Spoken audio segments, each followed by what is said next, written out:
DK ಸಂಪುಟದಲ್ಲಿ ಶಾಂತವಾಗದ ಖಾತೆಯ ಕಿಚ್ಚು ದೆಹಲಿ ಆಯಿತು. ಈಗ ಬೆಂಗಳೂರಿನಲ್ಲೇ ಮತ್ತೆ ಸಂಧಾನವನ್ನ ಮಾಡೋದಕ್ಕೆ ಮುಂದಾಗ್ತಾ ಇದ್ದಾರೆ. ಬೆಂಗಳೂರು ಅಭಿವೃದ್ಧಿ ಪೂರ್ವ ಖಾತೆಗೆ ಕೃಷ್ಣ ಬೈರೇಗೌಡರು ಪಟ್ಟು ಹಿಡಿದು ಕೂತ್ಬಿಟ್ಟಿದ್ದಾರೆ. ಈ ಎಲ್ಲಾ ಸಚಿವರುಗಳು ಕೂಡ ಈಗ ನನಗೆ ಈ ಖಾತೆ ಬೇಕು ಅಥವಾ ನನಗೆ ಇನ್ನೊಂದು ಖಾತೆ ಬೇಕು, ನಮಗೆ ನೀವು ಕೊಡುವಂತಹ ಖಾತೆ ಬೇಡ ಅಂತೇಳಿ ಈಗ ಪಟ್ಟು ಹಿಡಿದು ಕೂತಿರೋದು. ಅದರಲ್ಲಿ ಬೆಂಗಳೂರು ಅಭಿವೃದ್ಧಿಗೆ ಸಂಬಂಧಪಟ್ಟಂತೆ ಒಂದ್ ಕಡೆ ರಾಮಲಿಂಗಾರೆಡ್ಡಿ ಅವರು ಪಟ್ಟು ಹಿಡಿದು ಕೂತಿದ್ದಾರೆ. ಇದ್ರ ಜೊತೆಗೆ ಕೃಷ್ಣ ಬೈರೇಗೌಡರು ಕೂಡ ನನಗೆ ಪೂರ್ಣ ಬೆಂಗಳೂರು ಅಭಿವೃದ್ಧಿ ಬೇಕು ಅಂತೇಳಿ ಕೂತಿದ್ದಾರೆ.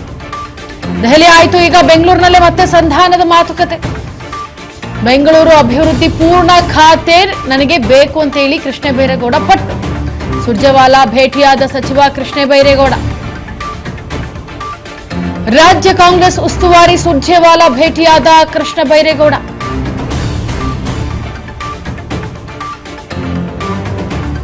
ಡಿಕೆ ಸಂಪುಟದಲ್ಲಿ ಶಾಂತವಾಗದ ಖಾತೆ ಕಿಚ್ಚು.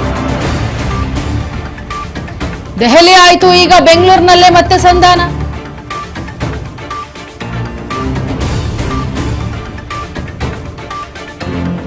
ದಿನದಿಂದ ದಿನಕ್ಕೆ ಖಾತೆ ವಿಚಾರವಾಗಿ ಬಹಳಷ್ಟು ಚರ್ಚೆ ಆಗ್ತಾ ಇದೆ ರಾಜಕೀಯ ವಲಯದಲ್ಲಿ.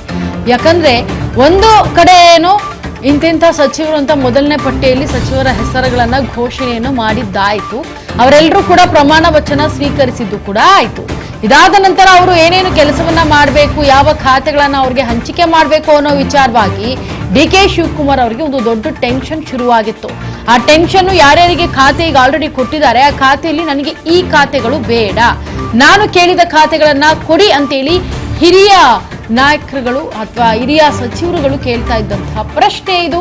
ನಮಗೆ ಇಂತಹ ಖಾತೆಗಳು ಬೇಡ, ನಾವು ಕೇಳಿದ ಖಾತೆಯನ್ನ ಕೊಡಿ, ನಾವಿಲ್ಲಿ ಎಷ್ಟೋ ಪಕ್ಷಕ್ಕೆ ದುಡಿದಿದ್ದೇವೆ ಎಷ್ಟೋ ವರ್ಷಗಳಿಂದ, ಹಾಗಾಗಿ ನಮಗೆ ಈ ರೀತಿಯಾಗಿ ನೀವು ಕೊಡಬೇಕು ಖಾತೆಯನ್ನ, ಇಲ್ಲದಿದ್ರೆ ನಾವು ರಾಜೀನಾಮೆ ಕೊಡ್ತೀವಿ ಅಂತ ಕೂಡ ಒಂದಷ್ಟು ಜನ ಹಿರಿಯರು ಹೇಳಿದ್ದು ಉಂಟು ಸಚಿವರುಗಳು.